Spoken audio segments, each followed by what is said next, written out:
আপা, ৩ মাস ধরে period clear হচ্ছে না। ওজনও বেড়ে যাচ্ছে, মুখে ব্রণ। আমার কি পিসিওএস হইছে? সম্ভাবনা আছে তাসমিয়া। এখন 18 থেকে 25 বছরের অনেক মেয়েরই এই সমস্যা হচ্ছে। মূল কারণ তোমাদের খাওয়া দাওয়া আর লাইফস্টাইল। কিন্তু কেন? আমি তো ছোট থেকেই ভাজাপোড়া, বার্গার, কোল্ড ড্রিঙ্কস খাই।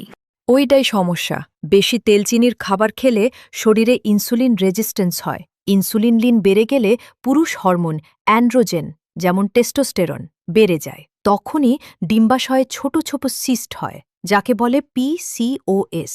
এই লক্ষণগুলো থাকলে সাবধান হও। ১. পিরিয়ড অনিয়মিত বা বন্ধ হয়ে যাওয়া।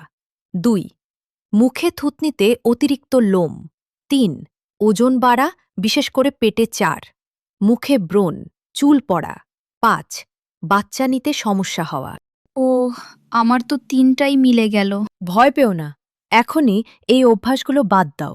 বাদ দিতে হবে ভাজাপোড়া, ফাস্ট ফুড, কোল্ড ড্রিঙ্কস, বেশি মিষ্টি, রাত জাগা, স্ট্রেস। এই অভ্যাসগুলো গড়ে তুলো। ১. রোজ ৩০ মিনিট হাঁটা বা এক্সারসাইজ। ২. সবজি, ফল, বাদাম, ওটস, ডাল খাওয়া। ৩. পর্যাপ্ত ঘুম ৭ থেকে ৮ ঘন্টা। ৪.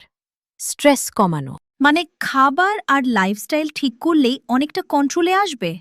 একদম। একমাত্র খাবার আর লাইফস্টাইল পরিবর্তনের মাধ্যমেই পিসিওএস সারানো সম্ভব। আজ থেকেই সঠিক অভ্যাস গড়ে তোলো। তরুণীরা হও পিসিওএস মুক্ত। শেয়ার করে পরিবারের সবাইকে সচেতন করুন।